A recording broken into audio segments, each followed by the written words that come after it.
Pulisic through the middle. Brought down beautifully. Then the check. Then the layoff. Then the goal. Where? Third effort of the night. And this time, he hits the jackpot.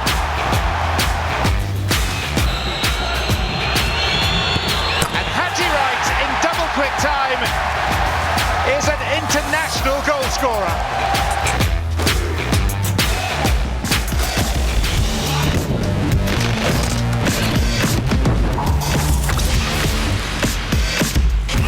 Futbol Americas live and underway here on ESPN Plus alongside Herculez Gomez. I'm Sebastian Salazar, and we are coming to you in the immediate aftermath of the United States against Morocco in Cincinnati.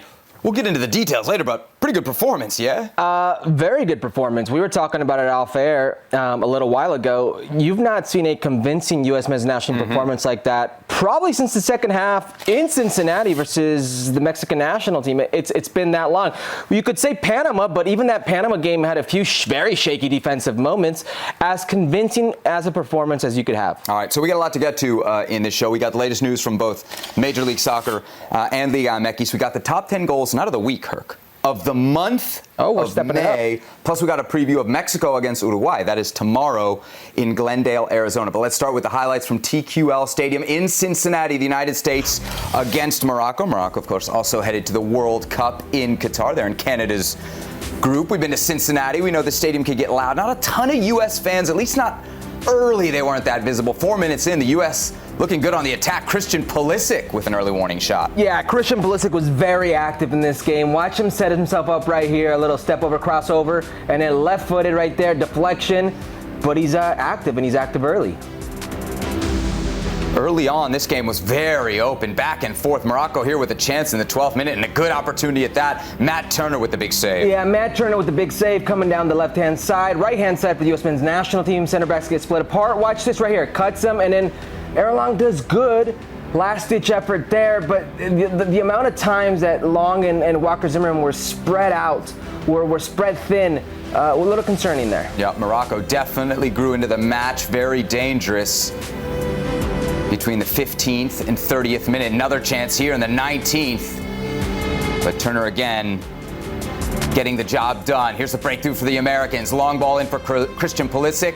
Cuts one, cuts two. Easy feed for Aronson. I mean, where do we start? How about the ball out of the back from Walker Zimmerman? Didn't know he had that in his locker, did you? The touch, silky smooth to bring it down. The cutback, the presence of mind.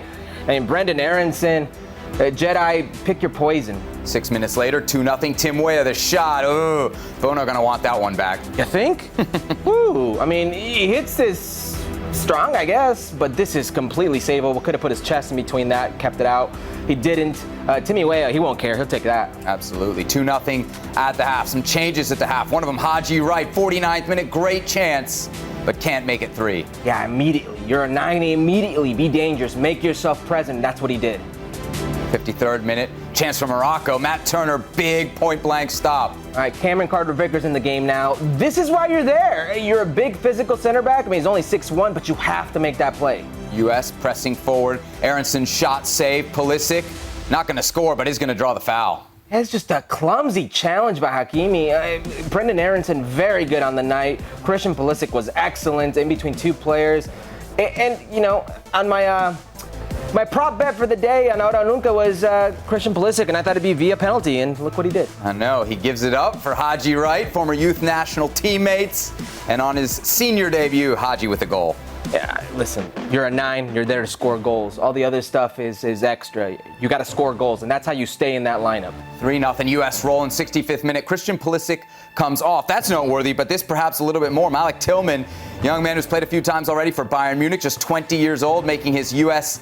debut. And then Joe Scally here whistled for a penalty. What? What did you say? What? Where's the contact here? Up, down, anywhere? Oh, there it is. No, it isn't. Wow.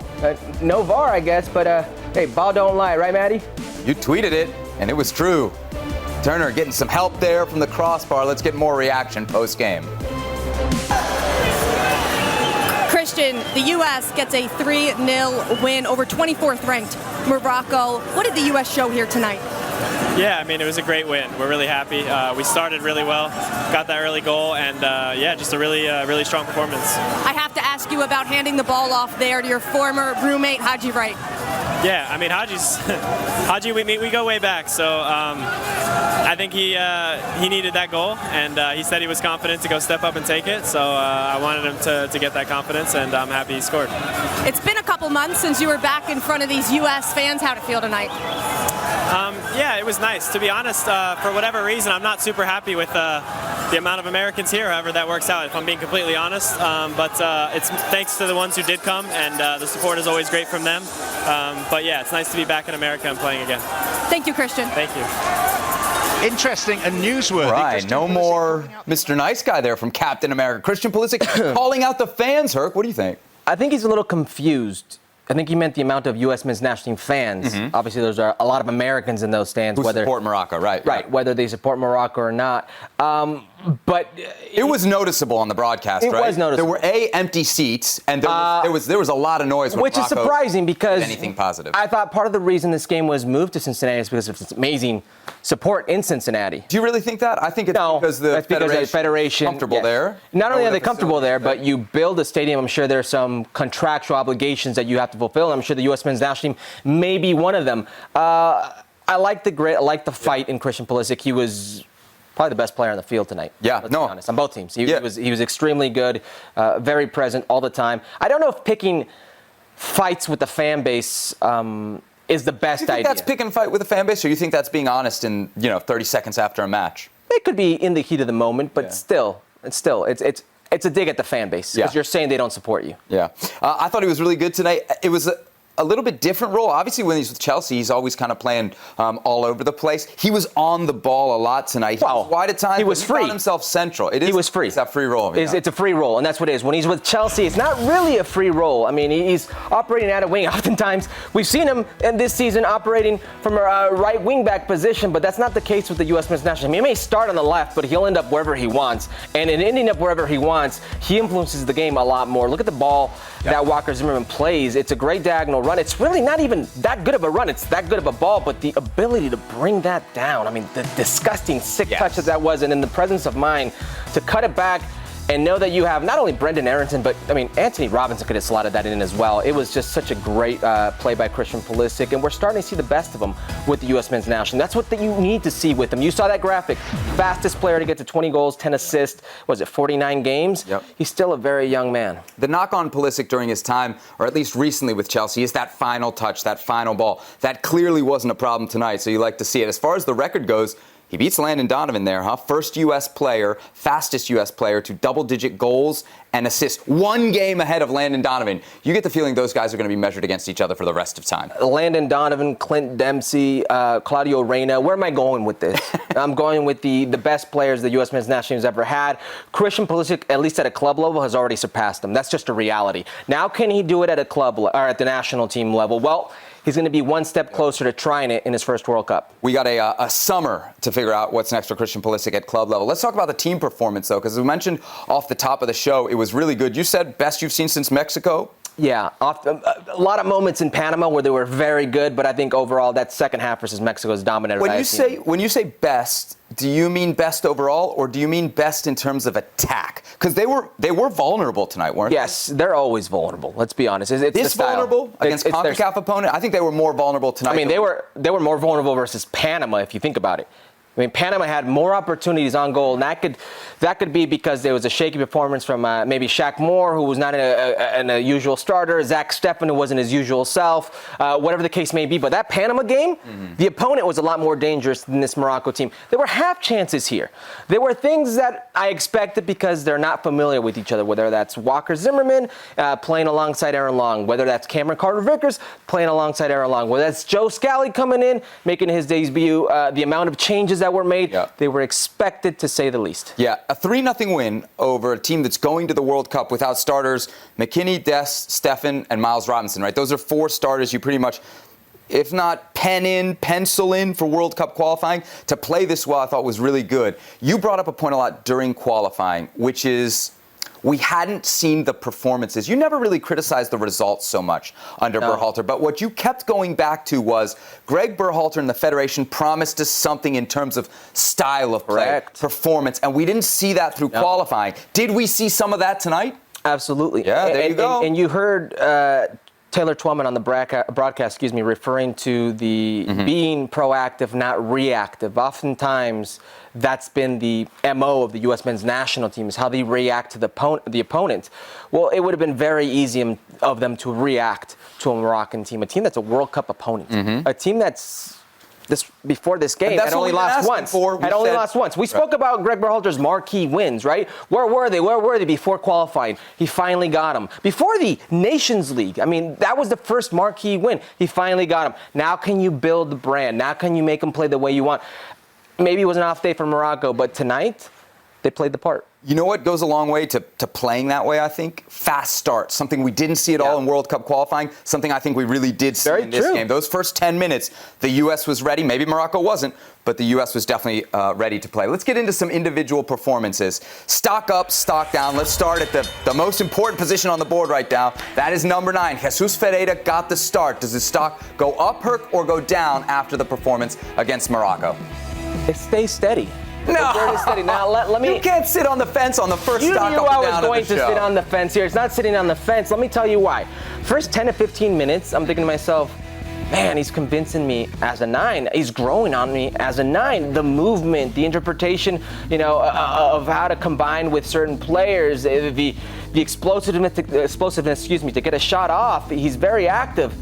And then minute 16 on, and you're like, what happened? The 46th minute, you're like, oh, there he is again. So it's like he shows you why he should be growing on you, and then you're like, where's he the rest of the game? And it's one of these things, he neither did anything to advance his stock in my eyes with the U.S. men's national team, but he also didn't hurt himself. Okay, so to me, if he didn't advance his position in a tight race for that spot, then his stock goes down. He got the start. He needed to do something. Here's what we've seen from Jesus Ferreira so far. We know he can score at MLS level, right? We don't know if he can be that decisive player as a number 9 at the international level. We saw him get the start in World Cup qualifying against El Salvador. He had a big chance in that game, didn't take it. He did get an assist in that game, but didn't get the goal. He did score against Panama in a 5-1 win. I think it was the 3rd goal. So maybe not a huge goal there. But I think there's still a question with Ferreira.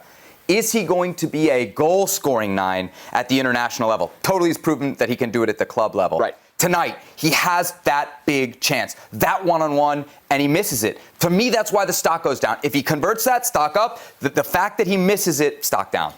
That's the only question left about him. Nines need to score goals. You know I'm about that life. I'm about that mentality. But he's very dangerous, Seb. There's not been one game where you've seen him play. You want your 9 to score or to set up? Well, it depends who else is scoring. It's a reality. And I think actually Greg Berhalter likes his 9s to set up. Yeah, I don't think he doesn't want them to score, but he loves a setup 9. Of course, and I think that's why you're seeing Jesus Ferreira in that position. Jesus Ferreira with the ability to set other players up. Jesus Ferreira having great opportunities on goal. That's why I say it's steady, because he's always showing you how dangerous he is. I'm still not convinced that he's an out-and-out 9 at this level, but compared to the rest, I think he maintains a position. Okay, let's go from the forward to the midfield line. A little bit of a change here. Brendan Aronson operating tonight as an 8. So, look, we know he's going to Qatar if he's healthy. Is his stock up or down as an 8, Herc, from the performance you saw tonight? Up. I don't care where this kid is playing. I mean, stock up, because he just shows you how dangerous he can be, how composed he is on the ball, how creative he is, but also as an 8, and he showed this, the bite, the grit, the duality to his game. I mean, the motor that he has is insane. How he joins Christian Pulisic into that attack was like a 45-yard run. This is a player that what I love most about him is he will make that effort to get into the attack, but he will also make the effort to win the ball. And in transition, he's the first one playing out. He's a very good player. I don't care where you play him, but he's a player that I do see playing centrally, especially if Giovanni Reyna is not healthy for whatever reason. Okay, this one's not very hard. I'm going to agree with you here. It's stock up. My concern about Aronson at the number 8, not really concern, but question, was physicality. Now, Brendan Aronson has plenty of physicality in terms of movement, the distance he covers. I'm talking about you, being more like Herc, physical, I'm not. instead of somebody who's scrawny and skinny like me. Aronson looks like a scrawny guy, but we saw it in the 8th minute, right? There's that big challenge. He steps up in the press, and I actually thought he fouled the Moroccan player, but I did as well. He creates a turnover, and I was like, oh, okay, I didn't know you had that in your bag. If you can bring that to the 8 position, definitely stock up. I guess my question is, for you, did he play well enough as an 8 to take him off the wing? I don't, because that's really what it is, right? Yeah, I don't think it's that situation. I think the producers in my ear right now, it's who's available, who goes out. Because if you drop him in as an 8, who are you taking out? It's got to be Musa, right? You're not taking out McKinney, provided health. Yeah, it's Musa. It's Musa. But same thing with Giovanni as in that position. It's Musa. He's odd man out, and I love the way he drives. I love everything about his game. But there's a certain sense of duality to both Weston McKennie and Brendan Aronson, who you claim isn't physical. I would encourage you to go back into that game versus Bayern Munich. The first leg, I mean, he was all over the place. Both sides of the ball, I thought he was extremely well. Extremely good. Physicality wasn't the right word. Maybe more like bite. And maybe that would be my one concern here. Like a Tyler Adams bite, you mean? Yeah, and one thing I would say, if you look at, we talked about the vulnerability for the U.S., that wasn't all on the back line. Some of that was, there were holes, there were spaces in the midfield. So when we talk about the function of this midfield 3 with Aronson, maybe I wasn't that impressed defensively, because it did seem like Morocco had a lot of ease creating those chances to the middle. So I thought Brendan Aronson played well. I don't know how much the need is there for him as an 8. When you're talking about Musa, Musa's not a guy anybody wants to take out of the 11. No one, I don't hear that refrain from U.S. fans. We need to figure out somebody else for Musa. People love the MMA midfield. They do. What I would say is, if I have healthy wingers and Giovanni Reyna is healthy himself, Musa may be odd man out with me to put Giovanni Reyna in the midfield. Okay. So we focused on the center of the park in terms of the midfield. Let's talk defense, because the Miles Robinson injury is a huge one for this United States national team, and it opens up a big hole at the back. Who will partner with Walker Zimmerman? Tonight, in terms of the starting lineup, it was Aaron Long. So stock up or stock down, Herc, on this partnership? Stock down. Here's my worry with this partnership. There isn't enough quality on the ball between the two of them. Just talk about how Walker Zimmerman hit this amazing ball to Christian Pulisic. Consistently. Okay. And that's the thing, especially how Greg Berhalter wants to play. I think you need to have one, at least, ball-playing center back. And not that Walker Zimmerman can't every once in a while be that guy, but you don't want him to. And I don't think you want Aaron Long to be that guy either. Okay. And as you can see in this game, oftentimes they were spread apart, oftentimes the communication was lacking, which is expected because they've never played together really. Which is expected because Aaron Long, he may be physically fit and playing at a club level, but he's not played much for the U.S. men's national team. So there may be that rust, if you will. But when it comes to picking your center backs, and I'm convinced, I have no issue with Walker Zimmerman. I think he's a very good center back, and I think he has the capacity to play well with the ball at times, evidence to that goal that he pretty much set up with Christian Pulisic and Brendan Aronson. It's the quality you have on the ball. And if he doesn't consistently have that quality, you need to pair him with somebody who does have that quality. And it's Chris Richards in my eyes right now. Is it? If it's not John Brooks, it's Chris Richards in my eyes. Right. I was going to ask you who that next guy is, who's that next ball player. You've always said it's Brooks, but Chris Richards next. We've heard Chris Richards be linked to a lot of teams like Crystal Palace in the Premier League, so could be a good shot for him. We also got to see another option at center back, Cameron Carter-Vickers, for the second half. What did you think of his performance? So, you play in a league like the Scottish Premiership, you're going to see a lot of crosses coming in. You're going to see a lot of physical play. The one play he had to prove himself in that one was the one that it got over him and in between Aaron Long, and it was an opportunity for the Moroccan national team. If not for Matt Turner, who we'll get to in a second, it could have been a different story. So you're very good at doing something, do it. Yeah. You've got very few opportunities to make a name for yourself, so do it. And it was an opportunity he missed there. Yeah, I'm stocked down here, too, as well, for the partnership between Zimmerman and Long. Though I will say this, sir. I didn't think Aaron Long necessarily played bad. We showed it in the highlight. That last-ditch tackle. You had a couple last-ditch efforts that were very good. But if you're judging the partnership together, it goes a lot further than that. I think at this point, we all assume Zimmerman health, if he's healthy, lockdown starter in Qatar. I think he's de facto number one right now. Right. Greg Berhalter, yes. You're basically looking at who is going to be his partner. And that may mean you don't end up with the second-best center back, right? You may end up with the center back that best pairs with Zimmerman. Again, long way to go to find out who that is. Let's go to the back. The back, the goalie position. Matt Turner getting the start tonight. Herc, he keeps Let's not go to Matt Turner. Let's keep talking forwards. Oh, there we go, 9. I got a number 9 right across from me here in studio. Haji Wright. His senior debut gets a goal from the penalty spot. We've been talking about him a lot on the show recently, Herc. Haji Wright, stock up or stock down? Stock down. What? Come on, Seb. Come on, Seb. It's stock up. It's stock up. I mean, how can it not be? Because all we talk about is this kid scoring goals. All we talk about is, well, look at his pedigree with the youth national teams. Look at his friendship with Christian Pulisic. Look, they were there to see Haji Wright. Borussia Dortmund was there to see Haji Wright. They took Christian Pulisic. This kid has pedigree. Where has he been? He finally shows up. Was it 16, 15 goals in the Turkish first division?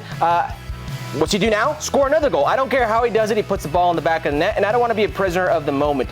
But watch his play. Watch the hold-up play. Watch how simple he is with the ball. He stops it, he gets it, he plays it back, he gets in a position, he makes a run.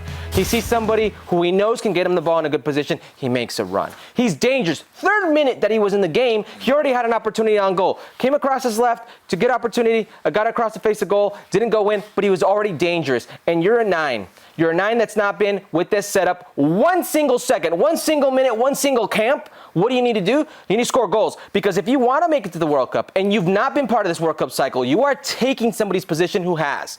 You are on the outside looking in. And I've been in that position, and it's a scary place to be. And the only thing you can do to defend yourself is score goals. I'm going stock up here as well. And it's kind of harsh, right? Because when we talked about Jesus Ferreira, I said he had 1 chance, he didn't take it, and that's why he goes stock down.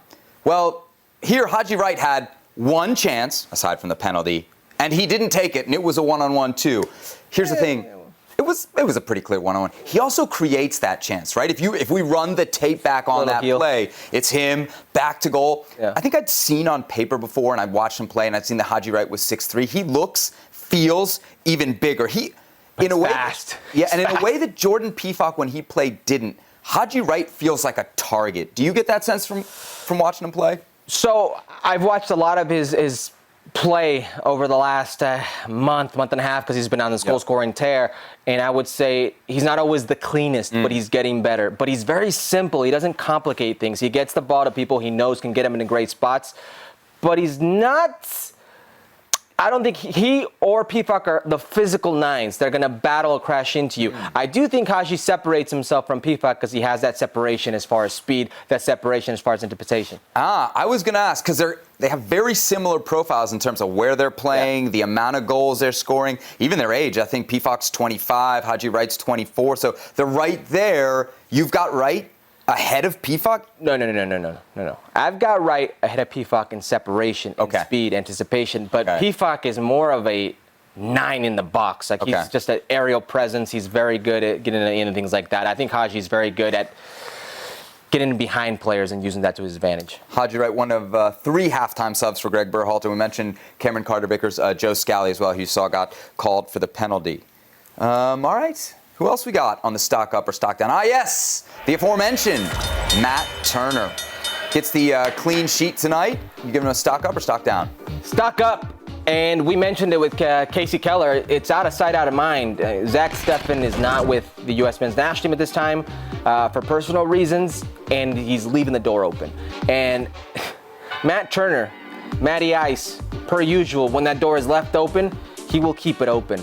And there were times where there maybe weren't clear chances, half chances, maybe at him, maybe positional saves, reaction saves. He was very busy. But he was busy, and he kept the ball out of the net, and that's what he does. It's Matty clean sheets here, and he does it again. So Zach Steffen leaves this door open, maybe to no fault of his own, but the door is open, and Matt Turner is making sure it stays open. This is a stock up, as you say, as much for what Matt Turner did tonight, as much for the fact that Zach Steffen is not there tonight to defend his spot. I thought Turner was very good. The one thing I would say, and I don't know if you noticed this tonight, almost everything seemed to come with a bobble from Matt Turner. Did you catch that? Every shot was like a second effort save, a bobble. He came out off the crossbar on the penalty. He came out to grab it and couldn't. So you're saying he's not clean? I think you're being a little harsh. You're saying he's not clean? Yeah. I mean, look, I'll say you keep a clean sheet against a team like Morocco. When you're that busy, I'm not going to stock down you. You know, this isn't a shot at you, but it's funny because we see a lot of this from people where it's we talk about Zach Steffen and how good he could be playing the ball out of his feet. I wasn't talking about with his feet. No, I understand what you're talking about. I understand what you're talking about. And all of a sudden you hear people, I don't care about that. Keep the ball out of the back of the net. Keep the ball out of the back of the net. And here you have a goalkeeper who keeps the ball out of the back of the net. Maybe he's as clean with his feet. And maybe he's, for the first time in a long time, just getting back to the swing of things with the national team. And he just wants to keep the ball out of the back of the net, so his touches aren't clean. So it's not a shot at you. It's something that we see a lot with fans. It's, what do you want from your goalkeepers? Do you want a goalkeeper who's going to be perfect? That's not going to happen. Neither Matt Turner nor Zach Steffen will be perfect for you. They may be good on the day, but neither one will be a perfect goalkeeper for you. Taylor Twellman on the broadcast said he thinks it's Matt Turner's job to lose. You agree? No. Yeah. No. I don't either. Not because I actually don't think that it shouldn't be Turner's job to lose. Like, I don't disagree with the idea. I just don't think that's how the national team manager sees it. And I think if we go back to qualifying, there's plenty of evidence that if it's even, or even if Turner's a little bit ahead, it's going to be Zach Steffen for Berhalter. Yeah, not a shot at Twellman, but I mean, same breath, he also said that Sean Johnson was in the conversation by speaking to Greg Berhalter. So that should tell you everything you need to know. It's wide open, isn't it? It's you know what? We could say the 9 position, the center back position are the most wide open ones. But I don't know.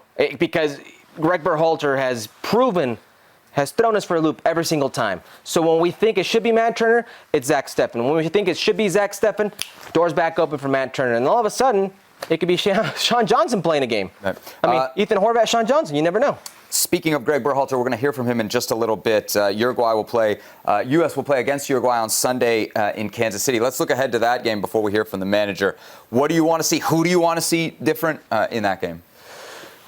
Well, Malik Tillman, somebody that I think... you want to see him start? Yeah. Okay. Yeah.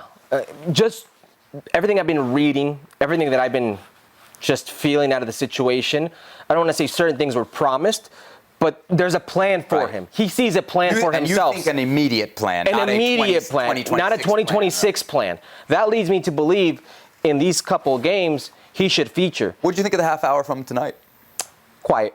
Yeah. Yeah. There was a little minute where he goes like one-on-one with somebody in the box, gets a left-footed shot. I mean, he's got something to him. Oh, but he's got something. Of course, you can't be in the Bayern Munich setup if you don't have something to you. I mean, he's definitely a talented player, but to make that flight, to get on that flight, I want to see. I got some things written down. I want to see more Tillman. I'd love to see Weston McKennie, I think, at some point. Yeah, I think that's more of a managing the minutes type of deal, right? Totally, but with all of these new pieces in midfield, I want to see how they fit with the guys that are actually going to be there when it matters. And if he's healthy, Weston McKennie's definitely going to be in that lineup. So if we're going to think about what Aronson looks like as an 8, I want to see what Aronson looks like as an 8 next to McKennie. The other things that I thought maybe spots of concern, things to shore up against Uruguay. One was set pieces, and the other is just giving up less chances. Offensive set pieces you're talking about? I thought, again, Christian Pulisic was not great on the offensive side of the ball. I didn't think the attacking set pieces were great, and I thought there were some moments of nerves on defensive set pieces as well, which I don't think we really expect from the United States. It's true. I mean, historically, you don't expect that from the United States. I will add the outside backs. Joe Scally came on. He was quiet. You can say that's nerves. You could say it's, playing for the first time with the U.S. men's national team, what that looks like. And Reggie Cannon. I didn't enjoy this Reggie Cannon advancing Anthony Robinson, him playing as a third center back. I know he plays it at the club level. It wasn't for me, and I don't want to really see that going forward. I want to complicate anything more than you really need to at this point heading into a World Cup. All right, enough on our thoughts on what just happened in Cincinnati. Let's go to TQL Stadium and hear from the man who's in charge of it all, Greg Berhalter. Here he is. Talking about playing a World Cup opponent, we've spent the last 8 months watching qualifiers, right? Which are just really gritty, intense games that looked so much different from what we saw tonight. What did we see tonight, or what did you see tonight that might reflect anything that might happen during a game with the tactics, with the model, with the approach once you're in Qatar? What might rip forward? Yeah, I think there's you see it's a game of moments, right? The intensity. I think the weather affected the intensity of the game, right? We went hard out, but it affected you, right? You can't recover as quickly in these conditions. So that was one thing. But I think it's about moments, and we have to be really careful and really deliberate to keep the ball when we can and really hurt the opponent in certain moments with the ball. And if you see on our second goal, I mean, how long did we have the ball before we scored the second goal? For a while. Yeah. And that's perfect. I mean, just keep doing that, keep wearing them down, wait for an opening, and then play behind. The tempo, I think you need to control the tempo of these games because there's going to be very little separating the teams at the World Cup, and it's about the teams that can control the tempo and then be decisive in the key moments. Greg, earlier in the week I asked you about a couple of the guys that were part of that U23 group in 2019, Haji and Cameron. Tonight they both played, and what have you seen from them in camp? How have you seen them improve? And tonight you see Haji, the way his teammates kind of wanted him to win, and what does that say about how he's looked in camp? And as far as Cameron goes, what have you thought of how he's improved over the last couple of years? Yeah, I think sometimes when a new player comes into the group, it's very difficult for them to break in. But what I hear time and time again when new players come into our environment is that they're welcomed and they feel really comfortable and they're in a good position to perform. And that's the most important thing, and I'm proud of that because I know now is competitive time, right? People are jockeying for positions on the World Cup team potentially, but you don't see it from these guys. You see they work extremely hard, and they're extremely close together as a group, which is fun. No, I think that Haji did well today when he came in, and Cam also. We're going to look at the tape more, but you can see that Cam has a different poise than he had when he was in 2019, and that's really good to see. In duels, he looks strong, he's calm, and that's what you want from your center backs. They're the words from Greg Berhalter in Cincinnati as the U.S. defeats Morocco 3-0 in an international friendly building up to the World Cup in Qatar. Berhalter's got to be feeling pretty good tonight, yeah? Yeah, I mean, there are a few things a manager could ask out of a makeshift team with so many substitutions and get that kind of result versus that kind of opponent. So he's got to be feeling good about what he saw. There you go. The U.S. getting a big, convincing victory over Morocco. They also got some more good news tonight. Gio Reyna is back on the field and back to training. Of course, been dealing with just hamstring injury after hamstring injury. Here from his own Instagram in Austin, getting it in. His father is the sporting director at Austin FC, so he's in Austin training. Probably his family lives there. It's good to see him back. Don't underestimate how important he is to the U.S. men's national team and where he was not too long ago, 5-month injury. World Cup qualifying, of course, still going on. Scotland and Ukraine playing earlier today in Hampden Park. Winner of this game gets Wales on Sunday. Winner of that into the U.S. group at the World Cup. Ukraine going ahead in the 33rd through Andrei Yarmolenko. Yeah, good goal by Christian Pulisic. Wait, what? Yarmolenko and Pulisic on the same breakfast plan. What did they eat? Beautiful touch, ridiculous finish. It was that easy. Ukraine getting a second in the 49th. Roman Yaremchuk. I mean, Yaremchuk with that kind of frame. Ball comes in. He's got 3 guys draped on him. No problem. Look at the scenes there. The Ukrainian fans going wild. Scotland with some hope late.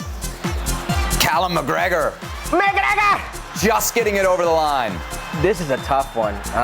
Goalkeeper here just bobbles that off the line. I had my doubts, but it ended up really being in. And then, 1v1 at the end. Not the only one he had. Not the only 1v1 they had at the end, by the way.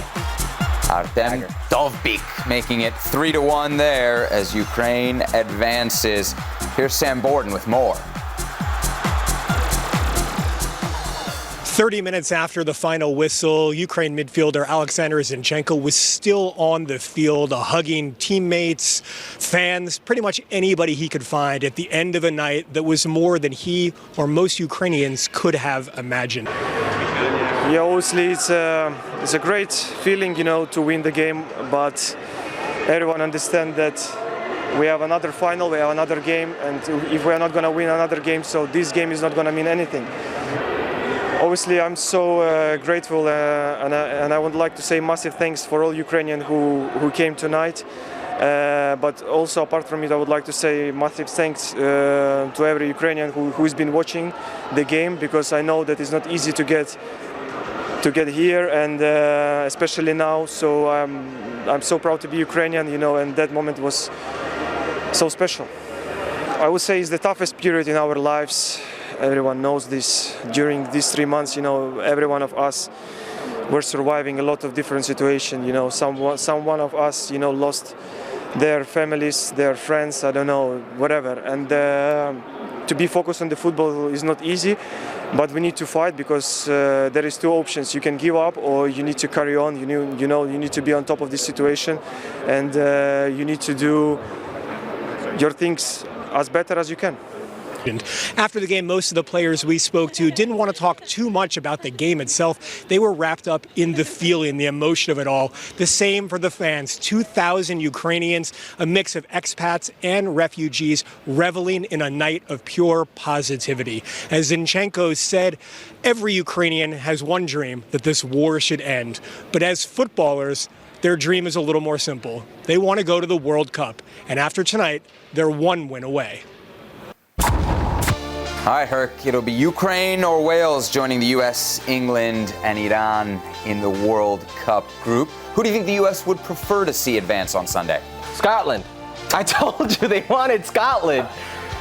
You know, this said... Somewhere, Craig Burley and Steve Nicol are cursing and your Mark name. Donaldson, as they should. What a story. What a story Ukraine is. I mean, it's an unbelievable story, everything, given the circumstances that them as a nation... the weight of that nation as footballers, the pressure that they're carrying to have that type of performance, which is exactly why the U.S. men's national team wants to see Wales and not Ukraine. Ukraine makes it to this tournament. They're going to be the most difficult opponent in Group B for anybody. For England, for Iran, for the U.S. men's national team, if they get out of the group, they will be the tournament darlings. Any neutral, doesn't matter if you're a neutral, just anybody in general will root for the Ukraine. You've already got a hard enough time thinking about England, how difficult the geopolitical battle will be with Iran. To think that Ukraine will be in this tournament, given everything they've experienced, you better hope and pray it's Wales. You better hope and pray it's Gareth Bale. You better hope and pray it's Ramsey. I mean, that's what you're gunning for. Like, they're not just going to be the tournament favorites, though. I was surprised with how dominant they were today over Scotland. I know Scotland isn't what it used to be, but Scotland has been playing better and better, and they've not been dominated really like that. So to go to Glasgow, to Hampden Park, and win 3-0 and really be the best team. I was 3-1. 3-1. Sorry. Yeah. I think if you're worried about playing Ukraine for all the emotional factors, you also have to give them a nod for quality. Of course, we know Wales has Gareth Bale and all that stuff, but yeah, they're very good in transition, right? And they've got a few pieces just physically very gifted. It's going to be very hard to defend them. Yeah. It's not going to be by any means an easy game. Have you changed your mind on this? Because I feel like when we first looked at the three, you said you didn't want any piece of Wales. Or have you always been Ukraine? No, I said Wales, just because, I mean, maybe prisoner at the moment because Gareth Bale had just dropped 2 against Austria, and how could you not? But I also maybe naively didn't think Ukraine would still be here in this position. Yeah, that way would be this good, too. And plus, we saw what they did at the European Championships as well. So it'll be Ukraine-Wales, noon Eastern time on ESPN Plus on Sunday. The winner of that joins the U.S. in their group at the World Cup. All right, let's transition to Mexico. They'll be in action on Thursday against Uruguay in Glendale, Arizona. Second of 5 games during this international break for Mexico. Of course, they beat Nigeria 2-1 on Saturday. They received Tata Martino and company. Getting ready for the match coming up in Arizona. Earlier Wednesday, we got our first whiff of what might be the probable 11 for Tata Martino in the match against Uruguay. It won't be the always tridente that we've seen. Of course, no Chucky Lozano. Alexis Vega reportedly will join Raul Jimenez and Tecatito Corona up top. A couple interesting names on that list. Gallardo there at left back. I know there's some folks on our production team that weren't very excited about that. Here's what Tata Martino is expected to put out on the field. Let's hear from the manager himself earlier today. No, si nosotros tratamos de preparar, no preparamos partidos exclusivamente pensando en la Copa del Mundo. O sea, nosotros tenemos un problema mañana que se llama Uruguay. Pensamos en un partido para poder ganar el día de mañana y evidentemente que dentro de eso no hay grandes modificaciones. Estamos dentro de un proceso que lleva 3 años y medio con una idea de juego que tratamos de plasmar, como siempre digo, a veces llevada adelante muy bien, otras no tanto, pero nunca se puso en tela de juicio las formas que tiene la selección mexicana y mañana trataremos de hacer exactamente lo mismo. Y después lo del 9, teniendo en claro lo que usted mencionó al principio, ¿no? Nuestro 9, Raúl, lo dije desde el primer día que asumí como entrenador de la selección, lo sostengo. Nosotros necesitamos recuperar la mejor versión de Raúl. Bueno, a partir de ahí veremos él o los acompañantes que pueda haber para disputar ese lugar. All right, time for 3 questions. First up, it's a friendly, but we are 6 months from the World Cup. Does the result against Uruguay matter for Mexico? No, the result doesn't matter. No, because even when they've beaten CONCACAF opposition, because they were supposed to beat CONCACAF opposition to qualify for the World Cup, people weren't happy because they want to see what this team's going to look like. They want to see a clear, defined DNA, a style of play, which is something that they lost along the way with Tata Martino. Somewhere along the lines of that, I think it was the that pandemic. Nations League. Pandemic could be, but I think it's the Nations League when you really, really thought to yourself, wow, what happened here? Where did this go? And then towards the end, when you're like, this isn't even the same team I started watching. In the end, they were an ultra defensive team. Very good defensively, but ultra defensive, excuse me, and not very good in the attack. And they got 0 goals. 0 goals from that golden trident. When Chucky Lozano, Raul Jimenez, and Tecatito Corona were on the field together, they scored 0 goals. Those 3. So you need to see more of a clear defined role for those players, more of a clear defined idea in the attack, idea as a team, just identity, if you will. You say the result doesn't matter. I would say the result actually does matter a little bit, just in the terms that Mexico needs something, anything positive to hold on to. So I think the result does matter a little bit. What I think really matters is the performance. I think specifically for the manager, I think Tata Martino needs a good performance from this team. You talk about all that talent. Or what? Or we'll continue to go down this negative path where there's not a lot of good vibes around the national team, and we continue to have questions about what this team can actually do. Will he lose his job before the World Cup? No. But just because he's not going to lose his job doesn't suggest that the performance isn't important. If that's the case, then why even play the games? It's super important to this team. What have we always knocked against Mexico? Well, they don't have competition. Okay, well, here you have not just World Cup competition. Yeah, very good competition. You have likely knockout round competition. This is the measuring stick. If you're Mexico and the goal is always quinto partido, this is the type of competition that you need to play well against. Them and Ecuador. I mean, those are 2 likely teams that could be knockout opponents. I mean, Ecuador's Group A could likely be a knockout round opponent. I think most are expecting probably them and Netherlands. So, yeah, I agree with you. But in the end, if you're left with a good sensation about how they play, even though you lose, the result goes out the window. This can be one of those situations, jugaron como nunca, perdieron como siempre. Like, think about that. It's in a saying, like, they played like they never played, and they lost like they always lost. Mexico has overachieved in that sense. I don't mind it this time, Sam. Yeah. I don't mind it at all. Well, if we think about the progression, too, for this window, the guys who were the bubble players were supposed to play against Nigeria. So, in theory, we should get more of a first-team look. Well, that's what's been said. Mauricio Imai, our colleague at ESPN. So, shouldn't we expect a better performance, then? I don't know. I cut him some slack on the performance against Nigeria because it's the guys who don't play together and are trying to make the bubble. Right. But if you're going to give me the starting team against Uruguay or something closer to it, I have the right to expect a better performance, no? Against Uruguay? Yeah, better performance. You don't have the right to expect them to win. I don't think so, do you? I don't know. I also have a right to expect it because that's what... Is the expectation to win? Not don't against go quiet. Uruguay. Okay. Not against Uruguay, okay. If I'm being honest. Okay. I don't think the expectation... So if the expectation is not to win, what is the expectation? They got to play well. They got to play even with Uruguay. You got to play even. Don't get played off the park. I agree. Don't look like trash. Which is why the result does not matter. Also, well, okay, fine. Result, no. Performance, yes. Again, because Tata Martino told us this.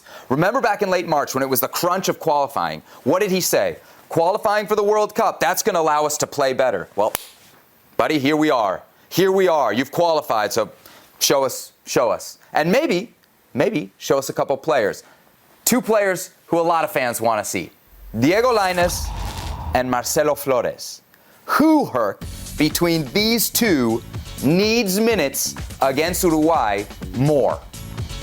So, based off what Mauricio Imai has told us that the first... Our colleague at ESPN Deportes, who's following the Mexican national team now. You will see more of a first-choice lineup, first-choice players when it comes to Uruguay and when it comes to Ecuador. Well, neither of these guys are first choice then. Well, hold on. If that's the case, then the player who needs this the most is Marcelo Flores.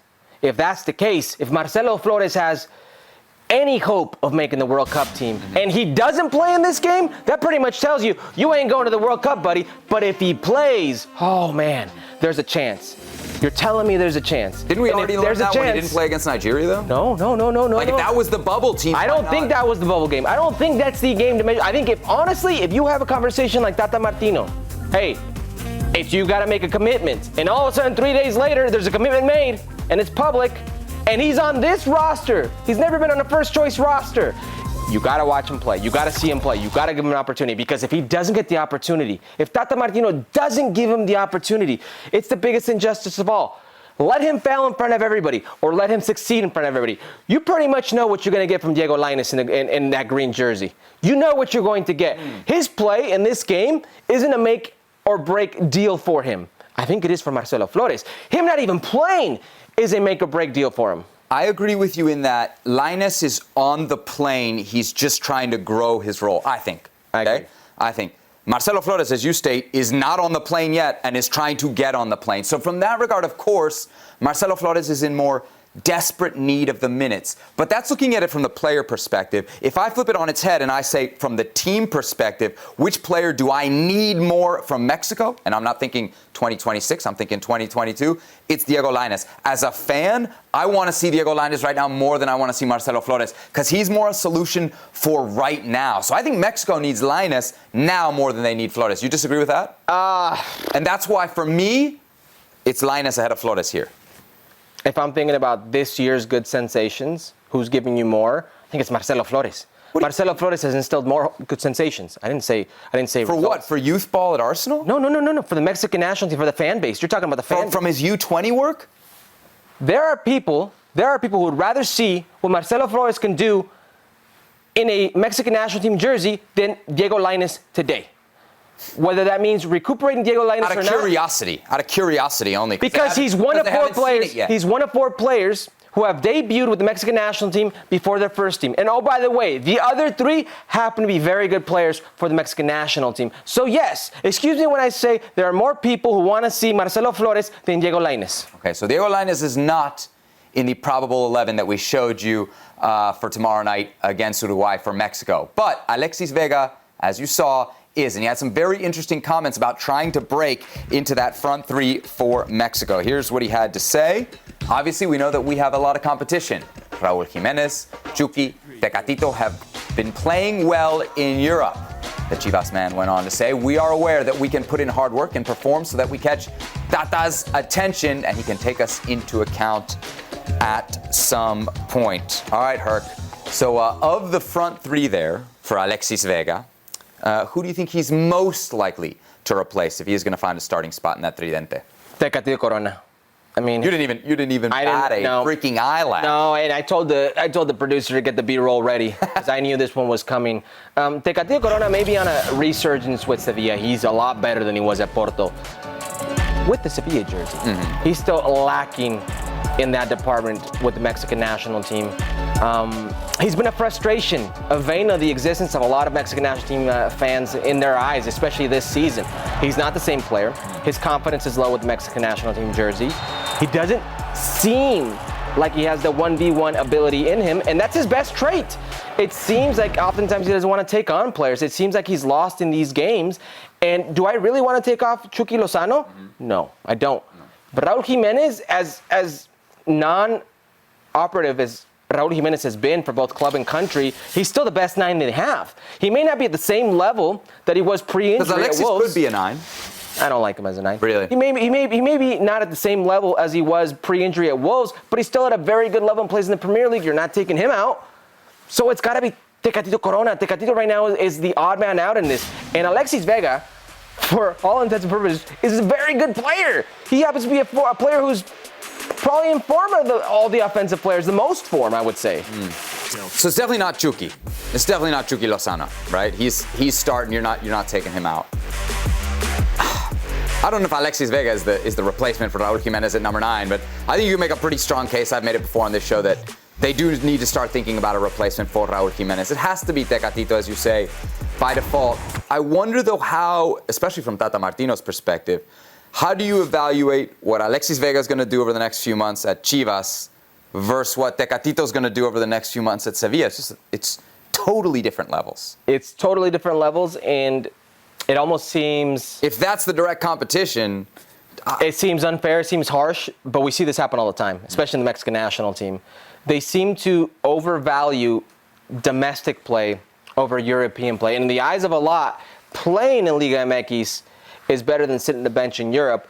And evidence of that is how players like Orbelín Pineda have sort of fallen off. Players like Diego Lainez have sort of fallen off.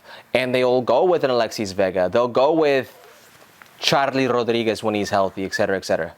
Alexis Vega, you give him an over 50% chance to start a World Cup match or under? I'll give him an over to start a World Cup match. Yep. Just start. Yeah, not start consistently. Yeah. But to start, Look, there's going to be rotations. There's going to be. We assume that's the front three. So you're giving him a better than 50% chance to break into that at some point in the World Cup. Yeah, because he's that good of a player, and because the others aren't performing. Like if I had right now to say, how many players are performing well in this Mexican national team pool? Look, here it is. It's a shallow part of the pool. It's Memo Ochoa, okay? Yep. It's Cesar Montes, the center back, and it's Edson Alvarez. Eric Gutierrez. Give me my Eric. I'll give you Eric right now. I'll give you Eric, but he's not played at the national team level. You got to include all three, and those are the only three. Okay. One guy you didn't mention in there. One guy you didn't mention in there.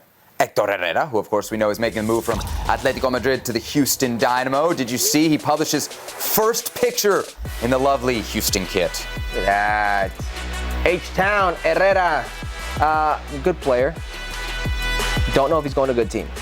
Don't know if he'll make a difference on that team. They're 7th in the West right now. He's expected to report to Houston after the international break. Did you catch this earlier today? The Finalissima, the European champions, Italy against the Copa America winners, Argentina from Wembley. What a showdown. Chiellini's final match with Italy. We'll have a little bit more on him later in the show. Lionel Messi, as always, taking center stage. 28th minute, it's Messi, the setup man. Lautaro, 1-0. Lautaro, I mean, how good is Lionel Messi right here? All those talks of he's done, PSG, this and that, he's old, doesn't move. Like, he was just bossing this game. He's a beast. I'll tell you what, Argentina and Lionel Messi are going to be a problem for anybody in Qatar. We know they're going to play Mexico. We know they'll play them in the group phase. 1-0 there early on for Argentina. Oh, but they were far from done. Just before the half. Angel Di Maria. Look at Lautaro. Look how strong he is, Seb. Just turns him and Di Maria right there. Oh, no, Chiellini. Oh, no. Angel Di Maria is 34 years old. Angel Di Maria ain't got that. 37. He ain't got that pace about him anymore. Oh, no. Look at his strength right here. Like, what are you doing there? Just turns them, and then look, you get center backs running backwards. It's all over. It's a good ball in. A silky finish, Sebi. What are you going to do? This Argentina was pragmatic. They didn't look very pragmatic today. They look very, very dangerous. They find a third in second half stoppage time. Messi running the break, and if you're the Italian defense, that is never a good thing, especially when it's a 3-on-2. Messi eventually loses it, but Dybala hammers home. Dybala, who's without a team, reports that he was offered to Monterrey, Rayados Monterrey. They said no once they saw the salary. But this is a dangerous team. You mentioned Italy, like, man, they got old quick. That's what they said about you as well. 32 unbeaten straight for Argentina as they claim Messi. As they claim what we're calling a major trophy, Hurricane. Oh. Major trophy, this one. Okay. MLS news now. Charlotte have fired coach Miguel Angel Ramirez just 14 MLS games into their expansion season. Assistant coach Christian Latanzios to take over on an interim basis as Charlotte sits 8th in the Eastern Conference. Lots of folks asking why. Charlotte Sporting Director Zoran Cornetta didn't exactly clear that up, Herc, when he said, "I don't want to go into details. It's not going to help anybody." Okay. But here's where it gets really interesting. John Hayes, a Charlotte-based reporter, is reporting that an unnamed designated player, Herc, refused to play for Charlotte if Ramirez was still in charge after the international break. Drama, suspense, intrigue. Herculez Gomez, what do you make of it? So per The Athletic, this player is Karol Swiderski, right? The Polish international. What do I make of this? it looks, because Zoran, the sporting director, hasn't provided much context, like one single player is holding a franchise hostage, is holding a team hostage, is making decisions, and you are siding with said player. A player who, by the way, makes $2.26 million. A player who's coming from the Greek First Division. So, the first time in Major League Soccer's history where a player is calling the shots, because that's what it looks like here from per the reports. And you're saying it's not Zlatan, it's not Beckham. It's not Zlatan, it's not Beckham, it's not Kaká, it's not even the highest paid player in the history of Major League Soccer, Shaqiri. It's Karol Swiderski. This is pathetic. This is weak. Miguel Ángel Ramírez may have not been liked by certain players, may have been abrasive in his style in dealing with said players, per reports. But what you are now making this organization to look like is a circus act. A very entertaining circus act, and as we know, they are filming a reality show in year one, so I can't wait to watch that. But this is a bad look for Charlotte and for its fans. It's very good fans. It's passionate fans. And Miguel Ángel Ramírez, for all intensive purposes, may have been a bad coach to certain players, but his record did not indicate that. Isn't every coach a bad coach to certain players? I've had more bad coaches than good coaches. Right. Aren't there always unhappy guys Yes. in every locker room? So to your point about the circus, can I just read you some Sure. Cornetta quotes? We wanted to change direction. That's it. Oh, okay. We have taken into consideration your word for it. many factors. We had no choice. We had to do it. There he has said nothing but opened the door to potentially anything. I mean, that's terrible communication from a sporting director who, I will remind folks, is a former agent. And I think that's where we have the problems here, right? Is we have an MLS front office that is being run by a former agent. And I am Not the first time. No. But what Farinelli at San Jose, same thing. What I'm drawn to here is I feel like, and maybe I'm just applying this because I just saw it happen in D.C. We saw Hernan Losada, who had success and was liked by a big portion of the fan base, get fired basically for relationships, both with players but with front offices. And what I think is, there's some guys who are coming into this league as coaches from other parts of the world with new ideas, and they're getting run right out of town. And I wonder if some MLS front offices are getting a little bit exposed, right? Are getting a little bit like, hey, we want to bring in new guys. Okay, new guys, come in with your new ideas. Oh, you want us to change A, and you want us to change B, and you want us to change C? Let me clutch my pearls. We could never do that. You're fired now. I think it happened in D.C., and I think it happened here in Charlotte. Yeah, DC I think is a little bit more complex than that, just because everything was going on with the player relations and how murky and awful that looked.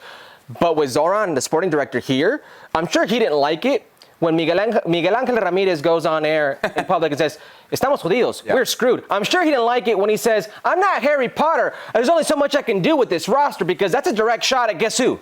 Zoran and the roster that you have constructed or have tried to construct. That said, you look at first-year franchises in Major League Soccer, this was not even close to one of the worst. No. Not at all. And oftentimes, I called a few of their games. They're playing against teams like Atlanta who spend a hell of a lot more money, and you're thinking, like, wow, just nullified this $17 million player. That's a very good tactical plan by this coach. A very young coach, a very new coach in this league. Like you said, fresh ideas. He may be a prick. He may be not liked. That doesn't matter. It's on the field. And this, well, that's it. Let's move on. Talk by Zoran. It's pathetic, and you shouldn't have time for it if you're a Charlotte fan. Yeah, Miguel Ángel Ramírez was, if nothing else, and we loved it, he was outspoken. So was Hernan Losada. And you know who doesn't like that on top of the sporting directors? The owners. And at the end of the day, the owners are the guys who pay the bills. And if you piss your owners off, what happens? That's why I'm going to be a good owner. Yeah, right. You gone. All right, we mentioned it during the highlight of the Finalissima. Giorgio Chiellini playing his last game with the Italian national team. So what's next? That deal to LAFC appears to be done. The 37-year-old Italian defender going to join LAFC on a free transfer. Felipe Cárdenas of The Athletic reporting it's on an 18-month TAM contract. That's targeted allocation money, so no designated player deal for Chiellini. Herc, as we sit right now, LAFC are first in the Western Conference. They lead the Supporter Shield race. Does the Chiellini signing make them your MLS Cup favorites? No. No? Who is then? No. Well, it's not because they added Chiellini that they would be MLS Cup favorites. Were they already your MLS Cup favorites? No, they will be a better team, but not MLS Cup favorites. Now, I think this is a great signing at TAM level. I think he offers a lot. That said, he's not played a full season in I don't know how long. Like, I don't know how long he's played a full season. And you have Fall, you have Murillo, you have Eddie Segura, who's coming back from that knee injury. It could be a very good addition to that back line and maturing that back line and the leadership he can instill in that locker room. But by no means is he going to make them MLS Cup favorites. In fact, he may even weaken them at times when he plays. It's a very physical league, and you saw Angel Di Maria just run right by him. You saw how much he struggled in this game. Good player? Absolutely. Wealth of experience? Absolutely. Will you count on him game in and game out from here to the rest of the season and count LAFC as favorites? No chance. I was looking at the latest Vegas odds for this. New York City FC is actually who Vegas thinks right now is your What do they know from Vegas? MLS Cup. Yeah, well, you're from Vegas too. Plus 450. LAFC is second at plus 500. Then we get Philly and your beloved Seattle at plus 1,000. Plus 1,000? Seattle's, there it is. Get the bet book out. Herc's going in big on Seattle. Should be very I've only got pesos, but take them. Take them. MLS action on your screens on ESPN Plus this weekend. It's Vancouver against RSL. That one's Saturday, 7 p.m. Eastern Time, 4 p.m. Pacific. Let's go Chivas. They announced on Tuesday Ricardo Cadena will take charge of the team for the upcoming year, thus removing his interim tag. Cadena took over in April for Marcelo Michel Leaño and got Chivas to the playoffs, where they were eliminated by Atlas in the quarterfinals. Herc, what's your gut telling you? Will Chivas, now non-interim manager, live to see the end of the next season? Yeah, I think so. Okay. Yeah, by live, I mean live to be the manager. Correct. He will actually. Correct. Yeah, no, I believe so. That's about the average of a Chivas The average manager. lifespan of a Chivas manager? Was it 1.1 years, if give or take? 1.1 seasons. No, it's years, 2 seasons, a little over 2 seasons. Yeah, I believe so. Not just because of that, but I actually think he's a decent coach. The only game he lost was against Atlas. He happens to be a very good coach, and the first thing he did is he brought order. Now, I've always said, they are being priced out of the game, Chivas, because they have a necessity to purchase Mexican-only players, and the rest of the league knows this. So the price is inflated to Chivas.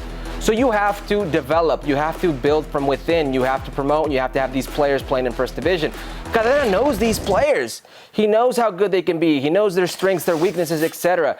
He happens to be a good coach. When Michel Leaño left, he left and people were like, why didn't he play a 9? Why are you playing this way? And one of the first things he does is he plays with the 9. He plays players who are playing in the right positions. He plays with discipline. He plays in a style that's conducive to said players. He happens to be very simple in the way he approaches the game, and I think that's a necessity for Chivas. Will there be world beaters and favorites for Liguilla, favorites for top 4? I don't think so, but I think there will be a decent team, a disciplined team. As far as whether he survives the season, I think it's a fair question because I think a lot of it has to come down to the start, right? If you get off to a bad start, pressure mounts, and I don't know that Chivas is a team you look at and you necessarily say, this team is incapable of getting off to a bad start. They've gotten off to bad starts. We've seen that already with this group. I think that could very readily happen. I don't think he'll get fired because he deserves it. He may well deserve it. I think he'll end up keeping the job probably because Vergara doesn't want to fire him, right? It's somewhat of a lack of ambition / somewhat of a, I don't want to get more egg on my face. I just did this with Leaño. I can't really go back a half season later and do it again. This is the only thing that worries me about Cadena keeping his job is you mentioned Vergara making the choice. Well, at some point, pressure is mounting for Ricardo Peláez. And if it's mounting for Ricardo Peláez, the sporting director, he's going to have a say in who the coach is, and he's not had a say in the last 2, I don't believe. He didn't have a say with Michel Leaño, and he doesn't have a say here with Cadena, I don't believe. So if that's the case, and Ricardo Peláez is still around, Cadena may be on a short leash. We should remind you, no show on Thursday. This was our second show of the week. Thursday, well, yes. I like to say Thursday because people watch it on demand. You never know what day they're watching on, so... Thank you for correcting me, though. I know you love to do that. So what do we got on Monday's show? We'll have a U.S.-Uruguay recap. Yes. Of course, we'll also have Mexico against Ecuador. They're playing on Sunday as well, so we will be recapping that as well. So that'll be it for us. Enjoy the rest of your weekend. For Herc, I'm Seb. Make sure to download the podcast. There it is, bottom of the screen, Futbol Americas. Watch us, listen to us. I love you, Dad. Tell your friends. Oh, and tweet us.